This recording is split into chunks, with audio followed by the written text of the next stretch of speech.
गौरी साहब, जानना चाहूंगा, पीपल्स पार्टी भी आपसे बहुत खाइफ है कि आपने एहतजाज के लिए कराची का इंतखाब क्यों किया। वो कहते हैं आपकी जमानतें तो खैबर पख्तूनख्वा में जब्त हुई हैं, धांधली की शिकायत आपको खैबर पख्तूनख्वा में होनी चाहिए। डेरा इस्माइल खान से जमीयत उलमा इस्लाम अपनी आबाई जो उनकी नशिस्तें हुआ करती थी उनको नहीं जीत सकी, और आप शहर कराची के अंदर आपने वहां पर शहर फैसल को जाके ब्लॉक किया और आम लोगों के लिए मुश्किलात खड़ी की। तो कराची का रुख क्यों किया जमीयत उलमा इस्लाम ने सर? देखिए, जमीयत उलमा इस्लाम किसी एक सूबे की जमात नहीं है, पूरे मुल्क की जमात है। और जनाब बिलावल भुट्टो जरदारी साहब के मुकाबले पे अगर कोई शख्स खड़ा था तो वो जमीयत उलमा इस्लाम ही थी। और जिसको शौक है वो 194 लाडकाना जो बिलावल भुट्टो साहब का आबाई हल्का है उसको जरा ओपन कर ले, उस पर थंब ऑपरेशन देख लें और अंगूठों के निशान और सब चीजें चेक कर ले, आपको पता चल जाएगा धांधली हुई या नहीं हुई।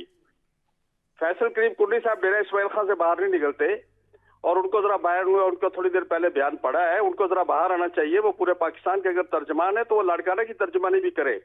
सिंध में NA 191 लाड़काना की तो बिलावल भुट्टो ने खुद ऑफर किया कुछ देर पहले प्रेस कॉन्फ्रेंस में। मैं यही कह रहा हूँ, तो मैं ओपन ऑफर को कबूल करता हूँ ना, वो हल्का खुलवाए ना उसके जो सर, है हल्का तो आपकी दरखास्त पे खुलेगा ना, रेलेवेंट फोरम पे जाना पड़ेगा, इलेक्शन कमीशन ट्रिब्यूनल में, वहां पे खुलेगा हल्का। तो जी हम तैयार है, बिलावल साहब चले ना, हम लिख के दोनों देते हैं, खुल जाएगा, इसमें कौन सी बात है। बिलावल साहब मैदान में तो आए, उन्होंने 45 मांगे, हमने वो 45 दे दिए। बात सीधी सी है, मैं एक बिलावल साहब का हल्का नहीं कहता हूँ। NA 191, 192, 193, 194 एक लंबी लिस्ट है मेरे पास सिंध की, जो इन्होंने बदमाशी से जीती है, जबरदस्ती जीती है, और इन्होंने अपनी मर्जी के आरओ लगाए। ये 15 साल से वहां बैठे हुए, इन्होंने इनके आरओ ने, जो इनके लगाए हुए लोग थे, उन्होंने इलेक्शन वहां पर चलाया, आरओ हुई थे सारे रिटर्निंग अफसर। इसलिए हमें तो सबसे ज्यादा सिंध में उतना ही प्रॉब्लम है जितना हमें KPK में है।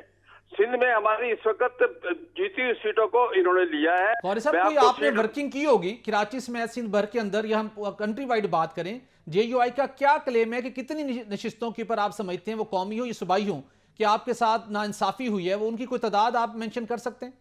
जी कम से कम सिंध में मैं 10 सीटें कम से कम मेरी सूबाई असम्बली की, जो मैं समझता हूँ मेरी जीती हुई थी। जब आप चाहेंगे आपको सीट नंबर दे दूंगा, उनको रीओपन कर दिया जाए। 5 सीटें कम से कम कौमी असम्बली की, बल्कि 5 से ज्यादा है। अभी जो मैंने 5 हल्के बताए यही खोल लिया है तो काफी कुछ कहानी सबके सामने आ जाएगी। सिंध में पीपल्स पार्टी ने 15 साल में जो दूध की नहरें बहाई हैं, जो शहद की नहरें बहाई हैं, जो अवाम की खिदमत की है, कौम को पता है। ये धौंस और दाखिली और बदमाशी से इलेक्शन जीत के फिर आ जाना, पिछली दफा भी इन्होंने ऐसा किया, अब भी ऐसा किया। सवाए पीपल्स पार्टी और MQM, 2 पार्टियों के अलावा, बल्कि MQM भी कह रही है कि अंदरूनी सिंध हमारे साथ धांधली हुई है। पूरा सिंध इस वक्त सरापा एहतजाज है, कोई पार्टी ऐसी नहीं है सिंध की जो सरापा एहतजाज ना हो। फिर आप कैसे कहते हैं कि जी बिलावल साहब कहते हैं कि जी धांधली नहीं हुई? अच्छा साहब, मैं अभी ख्वाजा साहब भी क्वेश्चन करेंगे, मैं आपसे क्वेश्चन जरूर करना चाहूंगा। हम मानते हैं तमाम सियासी जमातों को हर इलेक्शन के अंदर धांधली से मुतल्लिक हमेशा संगीन उनकी शिकायत सामने आई हैं, उनका ज़ाला होना चाहिए, वहाँ पे हल्के खुलने चाहिए, वेरिफिकेशन होनी चाहिए। लेकिन सर सवाल ये है, आज सिंध असम्बली का इजलास हुआ, रेड जोन के अंदर तमाम VIPs बहुत पुरसकून तरीके से आए, हल्फ लिया, चले गए, जबकि आपने और जमात इस्लामी ने जिस एहतजाज की जगह का तयन किया, जहाँ पर पहुँचे, आपने आम शहरियों की ज़िंदगी को सर अजीरन बनाया। अगर कोई एहतजाज करके कौमी असम्बली के वालों को, जो वहाँ पर लोग बैठे हैं, या इलेक्शन कमीशन का है, या कोई सियासी जगह पे जाके आप कर सकते थे जहाँ पे आपका अजाला हो सके, आम शहरियों के लिए मुश्किलात खड़ी करके सर कौन आपको रिलीफ देगा?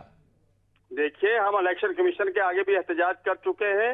ये एहतजाज के तरीके मुझे आईने पाकिस्तान में दिए गए हैं। आईने पाकिस्तान के अंदर रहते हुए मैंने एहतजाज किया, पुरअमन एहतजाज था।